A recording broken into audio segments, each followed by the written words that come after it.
What's on YouTube, man? It's your boy Dre, back with another video, man.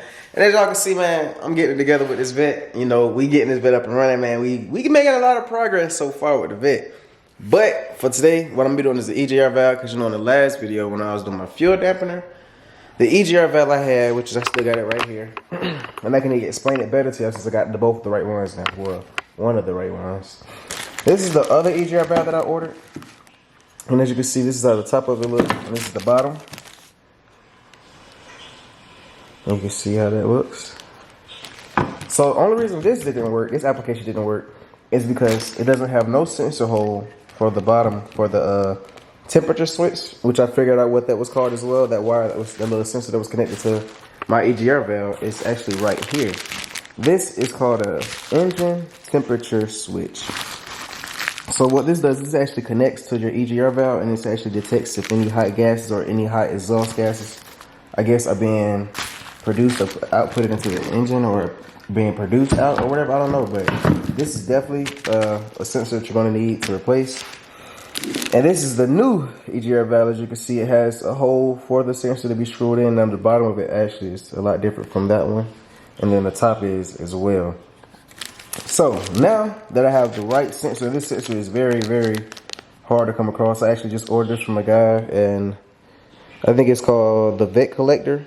And he actually had this one, but this is the last exact one he had. So these are very, very hard to come across. But if you actually were trying to figure out what this is called, it's actually called an engine temperature switch. That's well, it's an EGR engine temperature switch that connects into the EGR valve. So that's the only way you'll be able to find one of these. And most of them I really was seeing was really used. It's the only one I found that was really new, and it wasn't too bad of a price. So I got that. I got the EGR valve. So now all I really have to do is take this manifold off once for like the 100th time, like I already did before.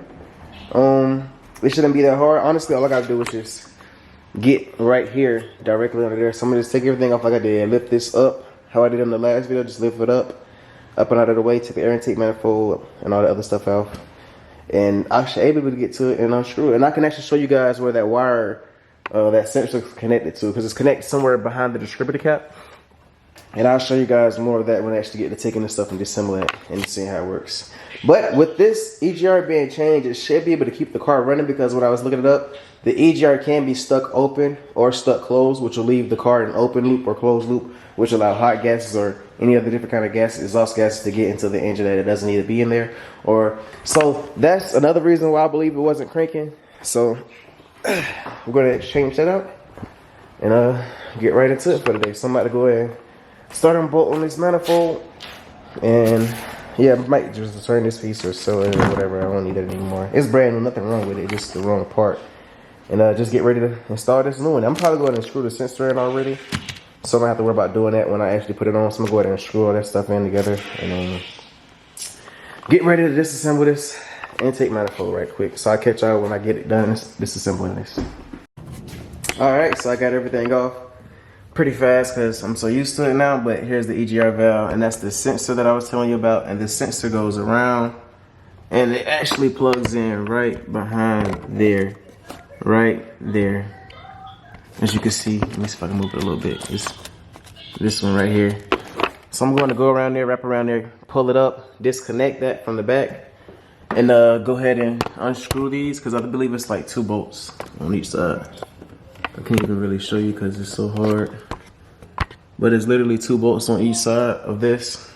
I'm going to take those off, replace that gasket as well, and replace that whole EGR valve with a new one right here, and the new sensor as well.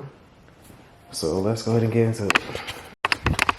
Alright, so this is the wire and how it's going to look. It was connected to this right here. I had to unplug this that was connected right here out the way. But this is how this looks. I'm going to let it sit right there. And this is the sensor that is connected all the way around here. So all I gotta do now is just pull it up from up and around here. There you go. And now I gotta just unscrew it and then unplug this as well from the side of it, like that. And now we should be good to go. Alright, so I stopped right here because I could not figure out how to get those bolts out. I even put PB blaster on it. to try to loosen them up, but it's just so hard to get to because of this thing that's on top. And also, this one is hard to get to because the sensor sits literally right on top of the bolt. So I'm actually going to try to find some different ways to get this out for right now. So I'm going to pause on it right now because I was thinking on it too long or too hard. But I got everything literally ready. This is where I took off, but this is, let me show you the size. It's a 3/8. It's the exact fit. But even when I put it on there, to even try to get it off, let me show you, it's literally like it is like rock tight on there. I don't know who put these on there, but and it's only stripping it, so I don't want to keep stripping it. So I'm going to figure out a different method to see if I can get this cap to come off.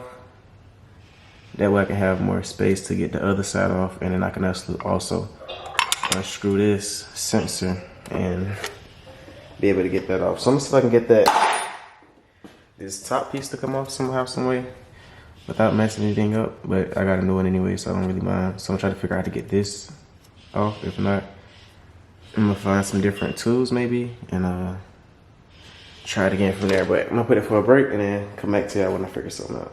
Alright, so I was able to get the sensor off. It actually broke off, honestly, because when I was screwing it, you can tell right here. Let me show you where it broke off at, right there. So I tried to get it off. It was actually a 13 millimeter. I had to use this right here. It was a 13 millimeter. If it's on here anywhere. Yeah, right there. That's what I used to take it off with. And I had to get a socket to go, because when I used the wrench, it kept just stripping it. So I just got a socket. And then it broke it off, as you can see, literally. In there, like, it just broke it off. So, but I got actually a free, like, a way more open space to get this board off. And I should be able to wiggle it, actually, to slide this around to get to the other side. So, but I don't need this anyway, since I got everything else. So, I'm actually happy I got that off.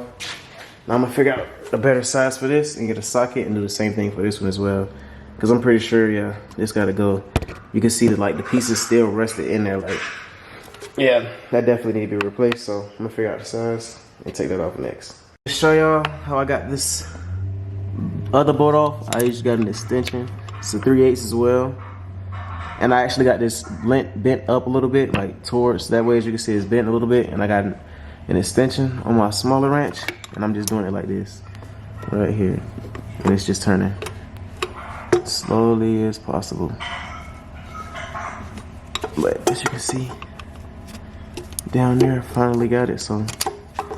And these bolts are really tight. So I'm gonna get this last one off and take this EGR valve out. All right, as you can see, I finally got this old EGR valve out, man. This thing is done. So that's how it looks. I'm about to go ahead and wipe all this down, as you know I usually do. Wipe it down, clean it up in there. And the gasket is even still stuck on there, which is crazy. Like, you don't even like it's a gasket on there, but that's the gasket right there. It's just literally sealed on there. But now, let me show y'all the new one.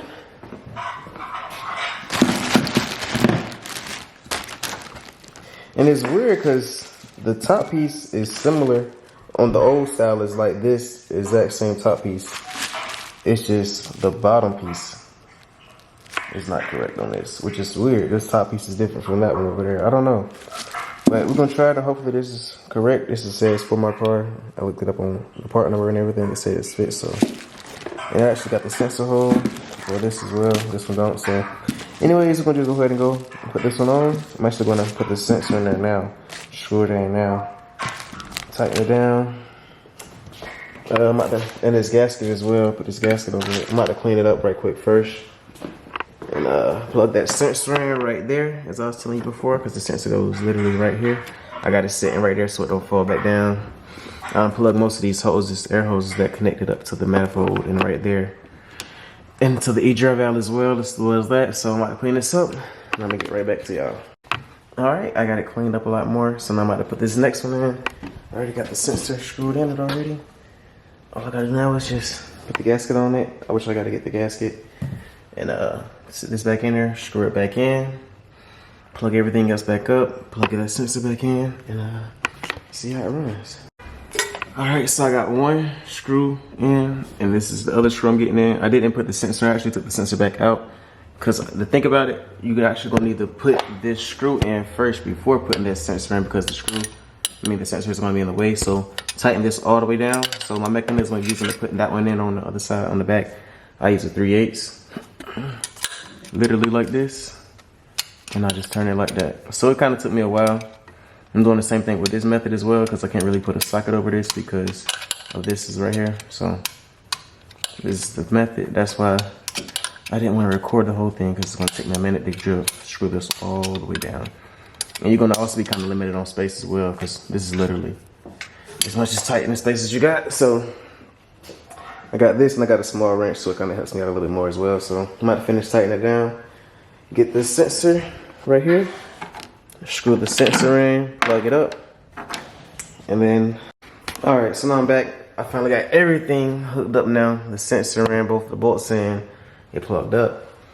This wire was actually a little bit shorter, so I ran it going over here, down, and up under, right here in between the fuel injector and under this thing right here. So it won't really be in the way or anything, so I kind of just tucked it away right there, so it will have a little bit more slack, won't be too tight of a spot. So I got that right there. Now all I gotta do now, put my gasket back on it, and on this side, put this back down, bolt everything back up, and start it up, and let's actually see if it works. All right, so now I got everything back assembled, everything back intact, and as you can see, I told you, got that right there. New EGR valve in. You probably can't even see it, but I got the new one in. What's up under there? So now I got all my bolts in. See, the headers got rusted out from just sitting here for so long. It's crazy. But so now I'm about to make sure everything's still bolted up, tighten everything down, check everything again, plug this battery up, and see how it runs. All right, y'all, so it's really the next morning. I didn't want to crank it up last night because honestly it was really kind of late, and I didn't want to make any noise like that too loud at late at night. But I got the vet, everything is double checked, all the bolts, everything tightened up, all the sensors plugged in where I need to get plugged in. I let it sit on the battery charger all night as well too, so the battery should be good in charge and everything should be good. So let's start it up, and let's hope that's what was keeping it from staying crunk or staying running without the stalling out was the EGR valve. So let's give it a try. Let's see what we can do. Let's see what's happening. Oh, snap.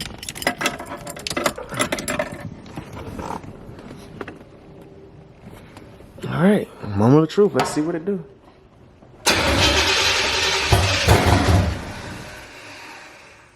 All right, let's try it again.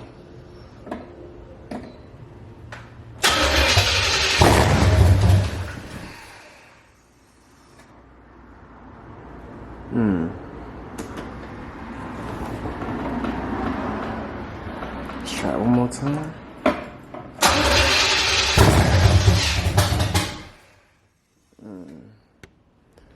All right, and that's weird.